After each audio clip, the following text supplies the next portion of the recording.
বিখ্যাত ইমাম ইবনে মালিক রহমাতুল্লাহি আলাইহি তিনি হজের সফরে বাইতুল্লাহ গেলেন। হজের কাজ সম্পূর্ণ করার পর হাতিমে কাবার পাশে শুয়ে আছে। ইন দি মিন টাইমে তিনি ভাবতেছেন, এবছর তো হাজার হাজার মানুষ হজে আসছে, কার হজ কবুল হইল, কারটা হইল না। যদি জানতে পারতাম তাহলে আমি বুঝতাম যে অমুকের হজ কবুল হয়েছে, অমুকের হজ কবুল হয় নাই। এটা ভেবে ভেবে তিনি ঘুমায় গেলেন।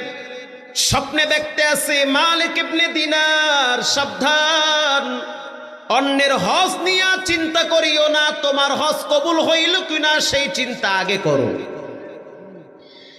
মালিক ইবনে দিনার এবার আল্লাহর দরবারে কান্না শুরু করলেন, ও দয়ার মালিক আল্লাহ, অনেক দূর থেকে তোমার ঘরে আসছি, তুমি আমার হজ কবুল করো।